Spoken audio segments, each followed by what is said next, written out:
கொஞ்சம் கேளுங்களே. ப்ரோக்ராமுக்கு உங்களை வரவேற்கிறேன். வாங்க பிள்ளைங்களா, உங்க அம்மா மாருங்க வந்திருக்காங்க. என்ன அம்மாக்களே, உங்க பிள்ளைங்க பார்க்க சந்தோஷமா இருக்கா? அங்கிள் அங்கிள் இதே மூஞ்ச பார்த்து பார்த்து போர் அடிச்சிச்சு அங்கிள். போர் அடிக்கும் உனக்கு நல்லா போர் அடிக்கும். சரி வாங்க ஆரம்பிப்போம். எங்க சார் ஆரம்பிக்க? இதான் ஆரம்பிச்சிச்சு தானாவே. பாத்தீங்களா சார், வந்து உட்கார்ந்தோடனே ஐயோ இதே மூஞ்சியா பார்க்கணும் அப்படிங்கிறாளுங்க. என் அம்மா இப்படி சொல்லிட்டேம்மா, உங்க அம்மா ஃபீல் பண்றாங்களேம்மா. சார் என்ன சார் செய்ய சொல்றீங்க?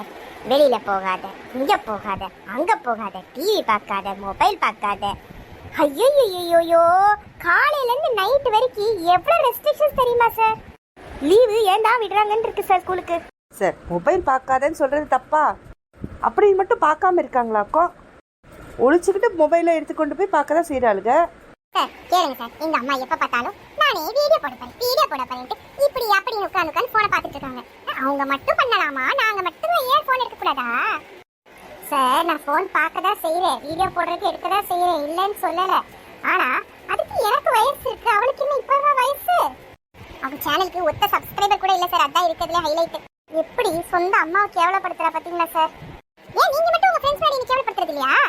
என் பிள்ளைக்கு மக்கு பிள்ளை, என் பிள்ளைக்கு இவ்வளவுதான் படிப்பு வரும், என் பிள்ளைக்கு அது வராது இது வராது, என்னைக்காச்சும் இது வரும் அது வரும் சொல்லிட்டீங்களா? என்னம்மா உங்க பொண்ணு சொல்றதும் சரிதானம்மா. அவ நீங்க யார் முன்னாடி இன்சல்ட் பண்ணக்கூடாதுல.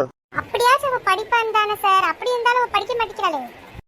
உன்ன படிப்புன்னு சொல்லிடுறாங்க சார். ஸ்கூல்ல இருந்து டயர்டா வர்றோம், வந்தோடனே ஏமா புக் எடுமா, ஹோம்வொர்க் பண்ணுமா, டியூஷன் போமா. நாங்க என்ன மனுஷனா மாடா? சார் சண்டே ஆச்சுனா ரெஸ்ட் கிடையாது சார். காலையில கராட்டே கிளாஸ், அதுக்கப்புறம் ஸ்விம்மிங் கிளாஸ், அதுக்கப்புறம் டான்ஸ் கிளாஸ், அதுக்கப்புறம் மியூசிக் கிளாஸ். உங்களுக்கு ஏதாச்சும் கிளாஸ் தெரிஞ்சுச்சுன்னா சொல்லுங்க, எங்க அம்மாவை சேர்த்து விட சொல்றேன். என்னம்மா பிள்ளைங்க போட்டு இந்த பாடு படுத்துறீங்க? சார் இப்படி எல்லாம் செஞ்சு நம்ம பிள்ளை நல்லா இருக்கணும் தானே சார் நாங்க இதெல்லாம் செய்யறோம்.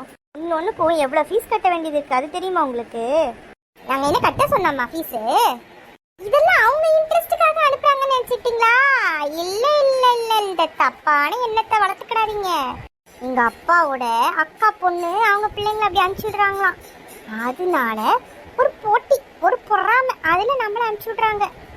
ஐயோ நம்ம பிள்ளை நல்லா இருக்கணுமேன்றதுக்காக அனுப்புறது இல்ல, அவங்க பிள்ளை நம்ம பிள்ளையோட மேல போயிடுவாளேன்றதுக்காக அனுப்புறாங்க.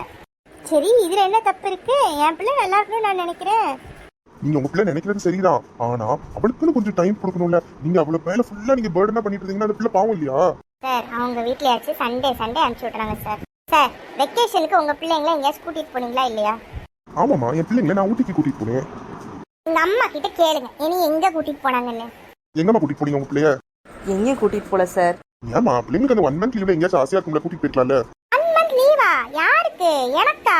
இல்ல சார், இந்த 1 மந்த்ல chess class, swimming class, abacus class, hand writing class, aerobics class, இந்த மாதிரி பல கிளாஸுங்களுக்கு அனுப்பிச்சுட்டாங்க சார். இதுதான் எனக்கு வெக்கேஷன். காலையில 6 மணிக்கு வீட்டுக்குள்ள இருந்து கிளம்பேன் சார், சாயங்காலம் நான் 7 மணிக்கு தான் வீட்டுக்கு ரிட்டர்ன் வருவேன். இதுக்கு எனக்கு ஸ்கூலே வச்சிருக்கலாமே, எனக்கு லீவே தேவையில்லையே. ஏமா பிள்ளைங்களை போட்டு இப்படி கஷ்டப்படுத்துறீங்க? அவங்க அப்பா ரொம்ப பிஸியா இருந்தாங்க, அதனால கூட்டிட்டு போக முடியல. வீட்டில் இருந்தானா அவளுக்கு போர் அடிச்சிரும், ஃபுல்லாக உட்காந்து டிவி பார்த்துட்டு இருப்பா, இல்லாட்டி மொபைல் பார்த்துட்டு இருப்பா. அதனால அவளை ஃபுல்லாக என்கேஜ் பண்ணி வைக்கணுமேன்றதுக்காக தான் இப்படி அனுப்பிச்சி வச்சோம் சார். சார் அவங்க பெரியவங்கன்றனால அவங்க எதுனாலும் சொல்லணும், நாங்கள் சின்ன பிள்ளைங்கன்றதுனால நாங்கள் வாயவே திறக்கக்கூடாதா? உங்களுக்கு ஆசைகள் எல்லாம் இருக்காதா? எங்க ஆசைகள் எல்லாம் யாரு கண்டுக்கிறா?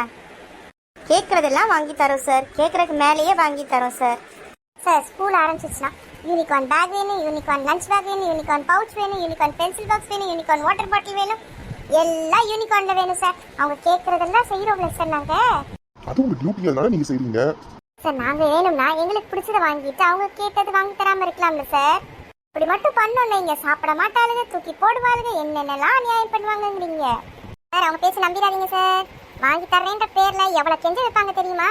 அப்படி கெஞ்ச வைப்பாங்க சார். அவங்க வீட்லயாச்சும் வாங்கி கொடுத்துட்டாங்க சார். நானும் 2 வருஷமா கேட்டுட்டு இருக்கேன், என் பேக் கொஞ்சம் பிஞ்சு போச்சுமா, வாங்கித்தாமா. எங்க அம்மா அந்த ஓட்டை நல்லா பெருசாகட்டும், அதுல இருந்து பென்சில் என்னைக்கு கீழே விழ ஆரம்பிக்கிறோம் அன்னைக்கு நான் வாங்கி தரேங்கிறாங்க சார். சார் பிஞ்சு போனால் வாங்கி தரலாம் சார், நல்லா இருக்க பேக்கை எதுக்கு சார் வேஸ்ட் பண்ணணும்? எல்லாரும் புதுசா போட்டு வரும்போது எனக்கு ஆசையா இருக்காதா? எங்கள் காலத்துலலாம் நாங்கள் வந்து கிளியிறது வரைக்கும் நாங்கள் யூஸ் பண்ணியிருக்கோம்.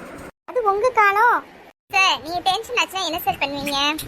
சும்மா கோயில கொஞ்ச நேரம் வெளியில சுத்த போவேன். எங்க வீட்ல ஆளுக்கு ஒரு போன் எடுத்து வச்சுக்கிடுவாங்க. கேட்டா டென்ஷனா இருக்கும், எங்களுக்கு எவ்வளவு ஸ்ட்ரெஸ் இருக்கு தெரியுமாங்கறாங்க. இவங்களுக்கு மட்டும் ஸ்ட்ரெஸ் இருக்கு, எங்களுக்கெல்லாம் ஸ்ட்ரெஸ் இல்லையா? இவங்க மட்டும் ஸ்ட்ரெஸ் ரிலீஃப் உட்காந்து மொபைல் பார்ப்பாங்களாம். இவங்களுக்கு மட்டும் ஆபீஸ்ல டென்ஷன் இருக்கு, எங்களுக்கெல்லாம் டென்ஷனே இல்ல. ஸ்கூல்லயும் எத்தனை பார்ஷியாலிட்டி இருக்கு தெரியுமா உங்களுக்கு? டீச்சர்ஸ் பார்ஷியாலிட்டி, ஸ்டூடெண்ட்ஸ் பார்ஷியாலிட்டி, எங்களுக்கு சண்டை, எங்களுக்கும் 1008 கவலை இருக்கு. அதை புரிஞ்சுக்கிட மாட்டாங்களே அவங்க. சார் எதுனாலும் சொன்னா தானே சார் தெரியும், சொல்லாம எங்களுக்கு எப்படி சார் தெரியும்? இதுக்கிட்ட என்ன மேஜிக்கா இருக்குது உங்க மனசுல என்ன ஓடுதுன்னு பாக்குறதுக்கு? ப்ளேம் பண்ணிட்டு போயிட்டே இருக்கலாம். 2 பேர் பக்கமும் நியாயம் இருக்குதான் செய்யுது. பிள்ளைங்க பேரண்ட்ஸை கீழ்படியணும். பேரண்ட்ஸ் பிள்ளைங்களை ஒரு மெஷினா வாழ வைக்க கூடாது. அவங்களுக்கு நீங்க எப்படி பிடிச்சபடி நீங்க நடந்துக்கிறீங்களோ அதே அப்போ அவங்களும் உங்களுக்கு பிடிச்சபடி நடந்துக்குவாங்க. ஃப்ரெண்ட்ஸ், பிடிச்சிருந்துச்சுன்னா லைக் பண்ணுங்க, ஷேர் பண்ணுங்க, கமெண்ட் பண்ணுங்க, மறக்காம சப்ஸ்கிரைப் பண்ணிருங்க.